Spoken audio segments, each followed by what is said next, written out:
Tuhan bersamamu dan bersama rohmu. Inilah Injil suci menurut Santo Lukas. Dimuliakanlah Tuhan. Ketika hampir tiba waktunya diangkat ke surga, Yesus mengarahkan pandangannya untuk pergi ke Yerusalem. Ia mengirim beberapa utusan mendahului dia. Mereka itu pergi, lalu masuk ke suatu desa orang Samaria. Tetapi orang-orang Samaria itu tidak mau menerima dia karena perjalanannya menuju Yerusalem. Ketika dua muridnya, yaitu Yakobus dan Yohanes, melihat hal itu, mereka berkata, "Tuhan, apakah Engkau mau supaya kami menyuruh api turun dari langit untuk membinasakan mereka?" Tetapi Yesus berpaling dan menegur mereka. Lalu mereka pergi ke desa yang lain. Ketika Yesus dan murid-muridnya melanjutkan perjalanan, datanglah seorang di tengah jalan dan berkata kepada Yesus, "Aku akan mengikuti Engkau kemanapun Engkau pergi." Yesus berkata kepadanya, "Rubah mempunyai liang dan burung mempunyai sarang, tetapi Putra Manusia tidak mempunyai tempat untuk meletakkan kepalanya." Lalu kepada seorang lain Yesus berkata, "Ikutlah aku." Tetapi orang itu berkata, "Tuhan, izinkanlah aku pergi dahulu menguburkan Bapakku." Tetapi Yesus menjawab, "Biarlah orang mati menguburkan orang mati, tetapi engkau pergilah dan beritakanlah kerajaan Allah di mana-mana." Lalu seorang lain lagi berkata, "Tuhan, aku akan mengikuti Engkau, tetapi izinkanlah aku pamitan dahulu dengan keluargaku."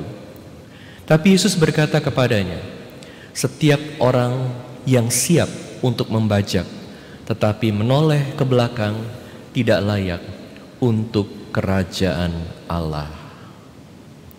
Demikianlah sabda Tuhan. Terpujilah Kristus. Anak manusia datang bukan untuk membinasakan, tetapi untuk menyelamatkan. Saudara-saudari saya yang terkasih dalam Kristus, hari ini kita melihat bagaimana Yakobus dan Yohanes marah. Saya mau mengajak Anda untuk merenungkan tema ini. Bagaimana supaya kita bisa tetap punya damai walaupun kadang kita merasakan marah dalam hidup kita.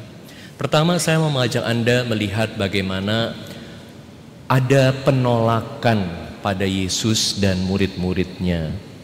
Kedua, penolakan ini menyebabkan kemarahan. Dan ketiga, bagaimana Yesus menegur murid-muridnya yang marah ini karena tanggapan mereka yang tidak tepat.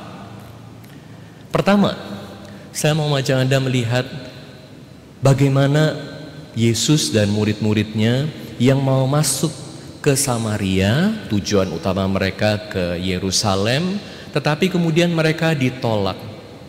Ini mengingatkan juga kepada kita pengalaman kita sehari-hari. Kita sudah ikut Yesus, kita mau menjalankan yang baik dan yang benar sesuai dengan ajaran Yesus. Bahkan kita mau melayani, tetapi seringkali situasinya tidak mudah. Kita juga mengalami berbagai penolakan.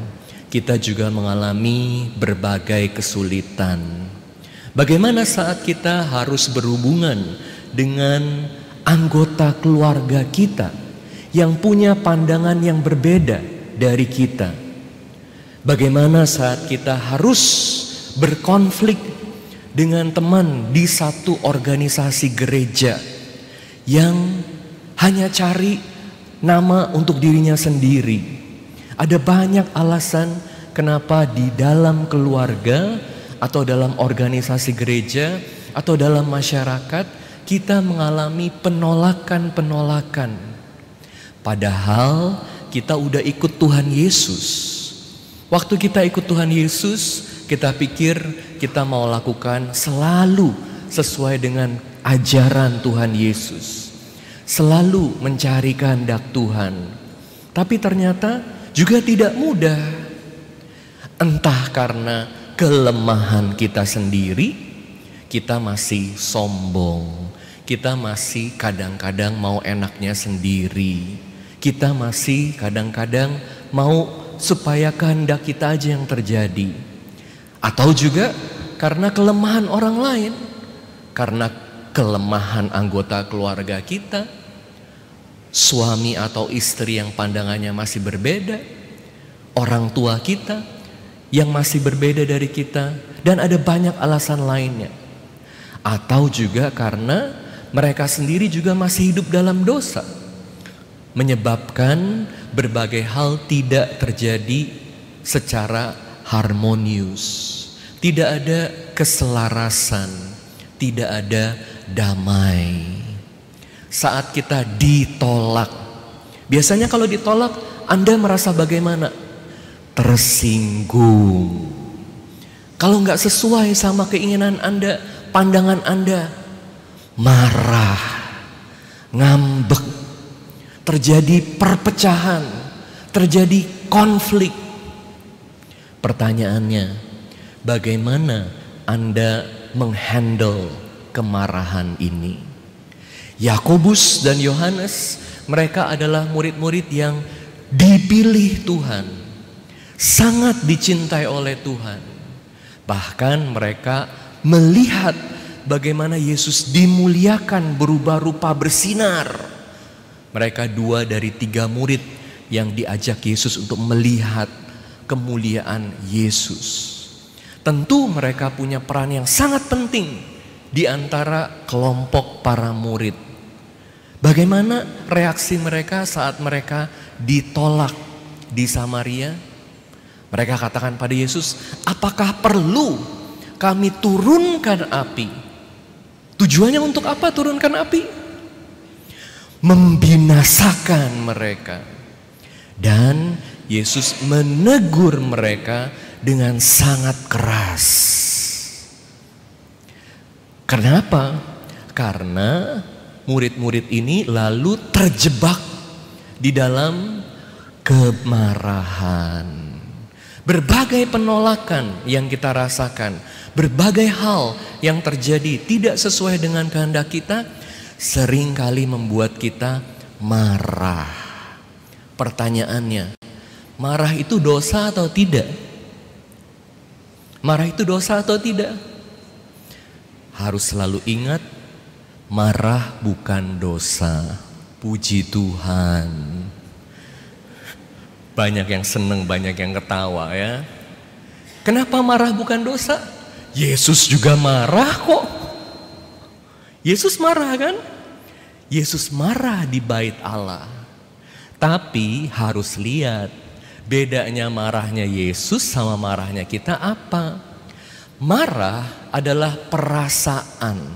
Sepanjang ini menjadi perasaan yang timbul dalam diri kita, dalam hati kita, dia bukan dosa. Tetapi saat kemarahan ini diekspresikan, lalu kita mesti lihat ekspresi kemarahan kita ini disebabkan karena marah yang bagaimana. Mesti dibedain antara marah yang berakar kepada cinta akan Tuhan, marah yang berakar pada mau mengikuti kehendak Tuhan, dan marah yang disebabkan hanya karena kesombongan kita aja. Saya marah sama orang itu karena dia menyinggung perasaan saya.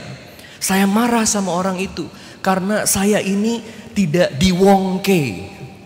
Saya marah sama orang itu karena dia ini sudah menyakiti saya. Jadi ini namanya marah yang egois.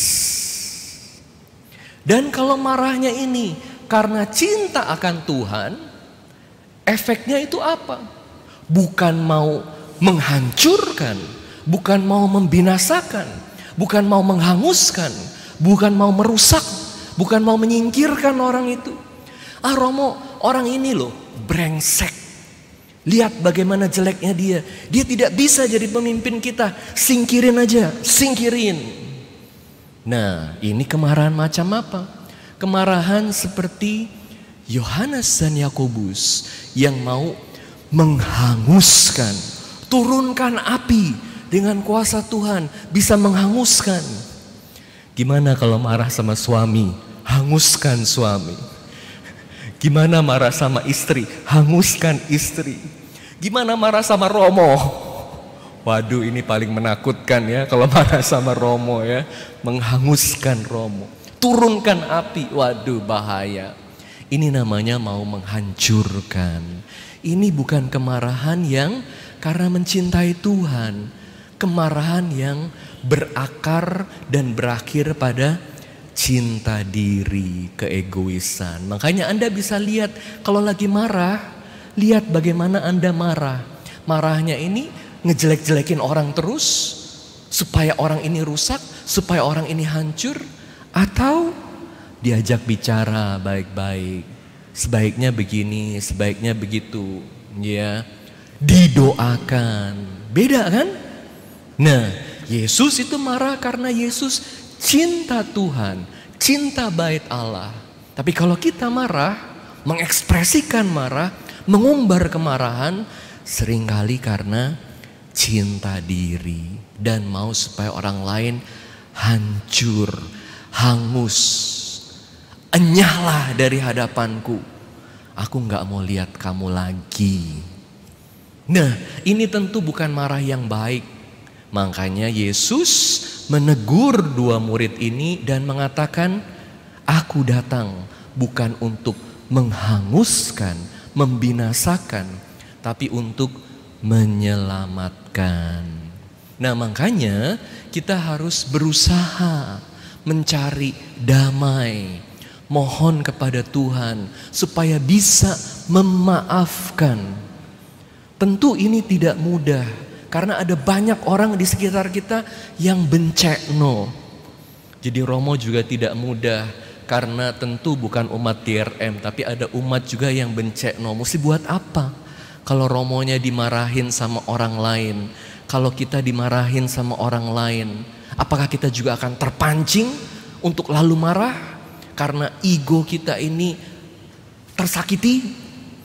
Nah, saya ingat ada satu cerita supir taksi.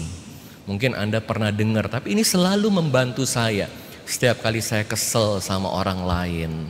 Ada supir taksi, dia ini lagi nyetir taksi baik-baik, di belakangnya ada pengusaha yang duduk di taksi itu. Kemudian tiba-tiba dia lagi nyetir baik-baik, ada satu mobil yang keluar mau jalan dari parkir. Dan mobil itu hampir ketubruk sama taksinya. Yang salah siapa? Mobil itu keluar mendadak. Tapi pengemudi mobil yang satu itu buka jendelanya, marah-marah sama supir taksinya. Marah terus, keluarkan kata-kata yang kotor, yang jahat. Tapi supir taksi itu senyum-senyum aja. Dia diam-diam aja, tenang aja. Lalu kemudian mobilnya itu jalan. Ya, supir taksinya juga jalan lagi seperti biasa. Pengusaha yang duduk di belakang itu kagum sama supir taksi itu. Pak, tadi kan yang salah kan mobil itu kan yang di depan Bapak. Dan dia yang marah-marah sama Bapak. Bapak gak salah apa-apa. Kok Bapak bisa tenang-tenang begitu, Pak? Supir taksi itu bilang, iya Pak, saya ini pegang prinsip yang namanya truk sampah. Apa itu Pak, truk sampah? Pak, di dunia ini ada banyak orang yang jadi truk sampah. Mereka simpen sampah dalam hati mereka. Mereka simpen sampah dalam pikiran dan hidup mereka sehari-hari. Jadi berbagai hal negatif dikumpulin. Kesel dikumpulin. Kegagalan dikumpulin. Dendam dipelihara. Ya gimana hati mereka itu tidak dipenuhi dengan sampah. Dan tentu kalau truk sampahnya ini udah penuh, dia pasti akan tumpahin ke tempat lain. Bisa-bisa saya jadi tempat ditumpahkannya sampah itu. Kalau kita terima, kita ikut marah-marah, kita ikut kesel, kita ikut dendam, ya kita terima sampahnya. Saya nggak mau Pak terima sampah itu. Jadi kalau ada orang lain marah-marah sama saya karena berbagai frustrasinya, berbagai dendamnya, ngapain saya terima Pak? Saya akan jadi truk sampah selanjutnya. Dan saya akan bawa kemarahan, kekesalan saya pada orang lain, terutama pada keluarga saya. Jadi biarin aja dia. Seperti Bapak tadi, ya dia truk sampah yang banyak kemarahannya. Anda mau jadi truk sampah gak? Nah makanya kalau ada penolakan, frustrasi dalam hidup, udah lakukan yang benar, udah ikut Tuhan, tapi kok masih ditolak. Mohon supaya bisa mengampuni. Jangan ikut-ikutan marah, jangan ikut-ikutan frustrasi. Rugi sendiri karena Anda akan dibakar oleh kemarahan Anda. Anda mau orang lain hangus? Anda juga hangus. Buat apa? Rugi sendiri. Makanya ada satu kisah seorang wanita yang luar biasa. Namanya Maiti Geertaner. Maiti ya, kita sebut namanya Maiti. Jadi ini cerita penutup saya. Maiti ini seorang wanita yang luar biasa. Saya baca kisahnya di beberapa blog Katolik yang sangat terkenal yang memfeature kisahnya dia ini. Bagaimana sih kisahnya? Dia ini adalah seorang wanita Prancis, gadis Prancis. Dia pintar main piano. Walaupun dia orang Prancis tapi dia pintar bahasa Jerman dan sangat menarik gadis ini. Waktu itu kejadiannya saat Perang Dunia Kedua, ya. Tentara Jerman, Gestapo, ini masuk ke Prancis. Prancis melakukan perlawanan. Dan tentu perlu ada berbagai informasi yang bisa disebarkan ke orang-orang Prancis. Jadi si Maiti ini, dia masih sangat muda, umur belasan. Karena dia bisa main piano dan dia pintar ngomong bahasa Jerman. Jadi dia bisa diterima oleh orang-orang Jerman. Jadi dia bisa jadi informan dan bawa berita kemana-mana karena dia dianggap aman. Anak masih muda, cewek, pinter main piano lagi, dia bisa hibur tentara-tentara Jerman. Sampai satu hari dia diketahui oleh tentara-tentara Jerman dan mereka sangat marah. Jadi dia dipenjara. Nah waktu dipenjara, ini kegilaannya Gestapo. Ya, ada satu dokter yang membuat si Maiti ini sangat menderita, disiksa secara fisik, ya, sampai 1 tahun aja di penjara, 1 tahun aja di penjara, tubuhnya rusak. Waktu dia keluar dari penjara tahun 1944, itu dia udah nggak bisa lagi main piano, syaraf-syaraf tulang belakangnya kena, dan karena disiksa dia sampai gak bisa lagi berkeluarga, gak bisa punya anak. Anda bayangkan anak yang masih umur belasan, yang begitu baik, ya, dia selalu hidup dengan sabda Tuhan, dia selalu hidup dengan iman. Hidupnya hancur karena kegilaan dokter ini di penjara, namanya Dokter Leo. Lalu kemudian saat hidupnya udah hancur, Maiti bilang, saya selalu dihadapkan pada pilihan. Mau terus-menerus marah atau saya mau belajar mengampuni dan jalankan hidup dengan baik. Susah sekali kan? Tapi Maiti terus berpegang pada iman. Dia kemudian aktif di gereja. Dia jadi anggota Dominikan Awam. Maiti juga anggota Dominikan Awam, ya. Lalu kemudian dia pilih untuk mengampuni. Dia bilang, saya tidak mau hidup saya ini jadi tragedi. Kemudian apa yang terjadi? Susah sekali buat dia mengampuni. Susah sekali. Karena dia merasa hidupnya itu dirusak, dihancurkan oleh dokter ini. Apa yang dia lakukan? Dia tidak bisa mengampuni. Tapi setiap hari dia putuskan untuk mendoakan dokter yang menghancurkan hidupnya dia ini. Setiap hari dia doain. Butuh waktu 40 tahun sesudah dia keluar dari penjara itu, dokter ini kemudian hubungin dia. Kok bisa dokter Jerman ini hubungin dia? Karena apa? Dokter ini menderita sakit terminal, udah mau meninggal. Waktu dia mau meninggal, dia bilang yang terus menghantui saya adalah kenangan bagaimana saya menyiksa si Meti ini. Jadi saya mau tanya dia, waktu kamu di penjara, kamu berbicara tentang iman. Walaupun kamu disakiti, kamu berbicara tentang kebaikan Tuhan. Sampai sekarang, kamu masih hidup dengan iman itu atau tidak? Meti itu tulis surat, dia katakan, ya, saya memilih untuk terus memegang iman saya dan mendoakan supaya saya bisa punya rahmat pengampunan, supaya bisa mengampuni kamu. Lalu kemudian dokternya itu putuskan untuk datang ketemu si Meti. Dia benar-benar mohon maaf sama si Meti.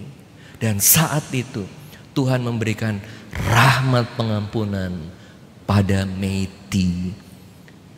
Meti katakan, saya mengampuni kamu. Dokter Leo menerima pengampunan dari Meti. Tetapi Meti menerima rahmat yang lebih besar. Rahmat bisa mengampuni. Dan syukur pada Tuhan, walaupun sepanjang hidupnya dia mengatakan susah sekali untuk mengampuni, tapi karena dia terus-menerus mendoakan dokter Leo ini, doanya dikabulkan dan tetap Meti bisa mempunyai hidup yang indah, hidup yang berarti. Bagaimana dengan kita? Pilih jadi truk sampah atau pilih jadi pembawa damai? Pilihannya ada di tangan Anda. Mohon rahmat untuk bisa mengampuni.